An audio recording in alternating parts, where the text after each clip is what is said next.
সম্মানিত সুধী, আসসালামু আলাইকুম ওয়া রাহমাতুল্লাহ। ইয়ারমুকে বিজয় ছিনিয়ে এনেছিল যারা। ইয়ারমুক প্রান্তরে ভীষণ যুদ্ধ চলছে। রোম সম্রাট হিরাক্লিয়াসের এটা এক মরণপণ সংগ্রাম। রোম সাম্রাজ্যের সবচেয়ে নিপুণ সেনাপতি ম্যানুয়েল বা মাহাল 2 লক্ষেরও অধিক সৈন্য নিয়ে ঝাঁপিয়ে পড়েছেন 40,000 সৈন্যের এক ক্ষুদ্র মুসলিম বাহিনীর উপর। একদিন দুদিন নয়, 5 দিন ধরে যুদ্ধ চলছে। রোমক সৈন্যদের পায়ে শৃঙ্খল লাগানো হয়েছে যাতে তারা যুদ্ধক্ষেত্র থেকে পালাতে না পারে, অর্থাৎ জিততে না পারলে আত্মবলি দেবে। এই দুর্জয়পণ নিয়ে রোমকরা যুদ্ধে নেমেছে। একদিন যুদ্ধ করতে করতে ইয়ারমুক বিজয়ের মূল স্তম্ভ মহাবীর খালিদ ইবনে ওয়ালিদের হাত অবিরাম তরবারি চালনায় প্রায় অবশ হয়ে পড়ল। এটা দেখে হারেস ইবনে হিশাম প্রধান সেনাপতি আবু উবাইদাকে বললেন, খালিদের তলোয়ারের হক যতখানি ছিল তার চেয়ে অধিক বেশি খালিদ করে দেখিয়েছেন, তাকে এবার আরাম দেয়া দরকার। হযরত আবু উবাইদা তার কথায় সায় দিয়ে খালিদের সমীপবর্তী হয়ে তাকে যুদ্ধ বন্ধ করতে বললেন।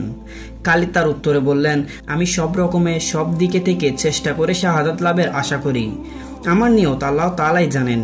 বলে তিনি আবার শত্রু বুহে ঢুকে পড়লেন। 2 লক্ষাধিক রোমক সৈন্যের বিরুদ্ধে 40,000 মুসলিম সৈন্যের প্রত্যেকে এভাবেই লড়ে যাচ্ছে। একদিকে যখন এই অবস্থা, আহতদের কাতারে আরেক দৃশ্য।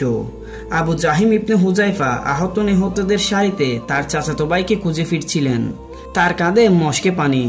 খুঁজতে খুঁজতে তিনি তার ভাইকে পেয়ে গেলেন। সে তখন মুমূর্ষ, যন্ত্রণায় সে কাতরাচ্ছে। ইশারায় সে পানি চাইল। হুজাইফা তাকে পানি দিতে গেলেন। এমন সময় পাশে আরেকজন মৃত্যু যন্ত্রণায় চিৎকার করে উঠল, তারও পানি চাই। হুজাইফার ভাই পানি পান না করে পাশের হিশাম ইবনে আবিল আশের কাছে তাড়াতাড়ি পানি নিয়ে যেতে বললেন। হুজাইফা যখন হিশামের কাছে পৌঁছলেন তখন পাশের আরেকজন মুমূর্ষ সাহাবী পানি পান করতে চাইল। হিশাম ইঙ্গিতে প্রথমে তাকেই পানি দিতে বললেন।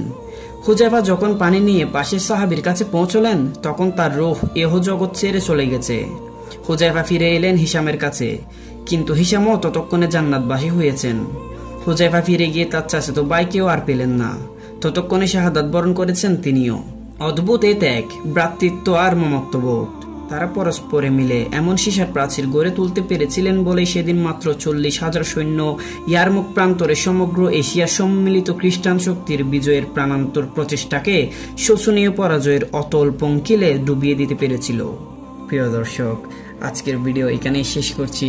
ইনশাআল্লাহ দেখা হবে পরবর্তী কোনো এক ভিডিওতে। ততক্ষণ পর্যন্ত ভালো থাকুন, সুস্থ থাকুন, MM ফাউন্ডেশনের সাথে থাকুন। ধন্যবাদ। আসসালামু আলাইকুম ওয়া রাহমাতুল্লাহ।